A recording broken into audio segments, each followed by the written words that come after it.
For the Allied powers, the battles on the beaches of Normandy, part of the larger Operation Overlord, represented a greater purpose, serving not only to end Hitler's tyrannical Nazi regime, but also to advance a broader vision of freedom and peace.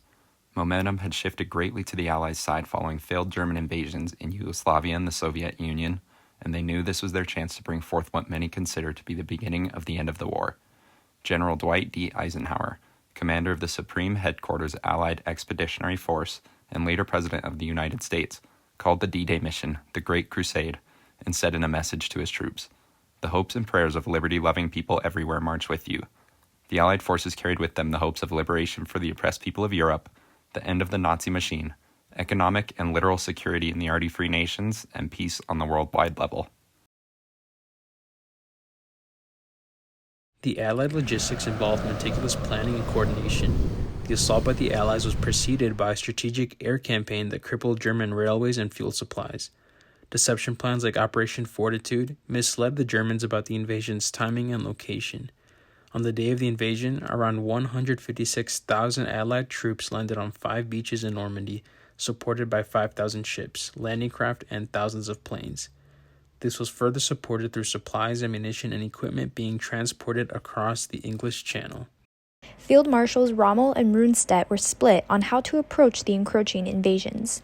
Decisions ultimately remained with Hitler, which immobilized the German forces and caused a disorganized response to the eventual invasion. Those on Omaha Beach held their own for a time, resulting in many Allied casualties, but their lack of reinforcements and counterattacks allowed the Allied forces to gain a beachhead and establish it as a base. Later, Colonel Joseph Rock led a counterattack that ended up reaching the coast and split the Allied beachhead. Though deemed initially successful, it put Germany in a precarious position, surrounded by Allied forces on both sides.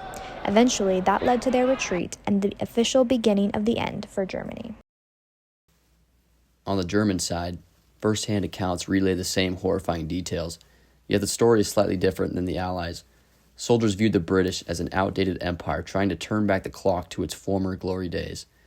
They saw the Americans fighting a rich man's war, meaning they did not care much about preserving oil or ammo. Many felt that an invasion was coming, but German soldiers could not believe the scale of it when it happened. They all commented on the innumerable number of ships. Many Germans also point out the fact that the soldiers left to guard France were young, inexperienced, and only fought because they were told to, or because they had lost friends from Allied bombing runs. Some Polish soldiers even turned on their German leaders so that they would not have to stay and fight the Allied invasions. For the Germans, the D-Day invasion was a devastating, revelatory encounter of Allied industrial strength and determination.